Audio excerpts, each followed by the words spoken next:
ಎರಡು ಮಾತಿಲ್ಲ.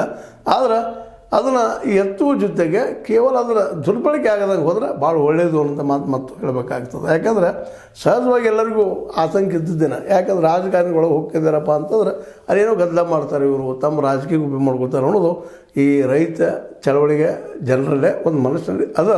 ಅದಕ್ಕಾಗಿ ಅವರು ಅದನ್ನು ವಿರೋಧ ಮಾಡ್ತಾ ಇದ್ದಾರೆ. ಬಟ್ ಈಗ ಅವ್ರು ಗೆದ್ದಿದ್ದಾರೆ, ಇನ್ನೇನು ವಿರೋಧ ಮಾಡಿದ್ರು ಹೊರಗೆ ಇದ್ಕೊಂಡು ವಿರೋಧ ಮಾಡೋದು. ಈವನ್ ಅವರು ಒಂದು 2-3 ಸೀಟು ಸಹಿತ ಬಂದಿಲ್ಲ ಇದ್ರೊಳಗೆ.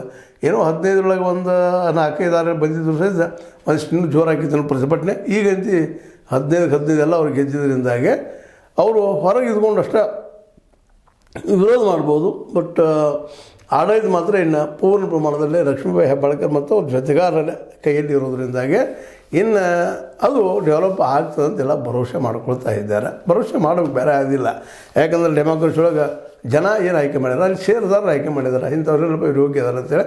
ಆ ನೆಲೆಯಲ್ಲೇ ಶುಗರ್ ಫ್ಯಾಕ್ಟ್ರಿ ಉನ್ನತಕ್ಕೆ ಹೇಳ್ತದೆ ಅಂತೇಳಿ ಎಲ್ಲ ನಾವು ನಂಬಬೇಕಾಗ್ತದೆ. ಅದು ಬೇರೆ ಅವಕಾಶ ಇಲ್ಲ. ಇನ್ನು ಲಕ್ಷ್ಮೀಬಾಯಿ ಹೆಬ್ಬಾಳ್ಕರ್ ಅವರು ಜಿಲ್ಲೆಯಲ್ಲಿ ಮತ್ತಷ್ಟು ಪ್ರಬಲ ರಾಜಕಾರಣಿ ಆದರು ಅನ್ನೋದು ಎರಡು ಮಾತಿಲ್ಲ.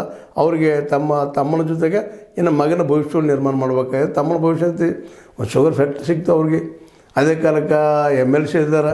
ಜೊತೆಗೆ ಲಕ್ಷ್ಮೀಬಾಯಿ ಹೆಬ್ಬಾಳ್ಕರ್ ಅವರು ಬಲಗೈ ಬಂಟ್ರವರು, ಅವ್ರಿಗೆ ಶಕ್ತಿ ಆಯಿತು.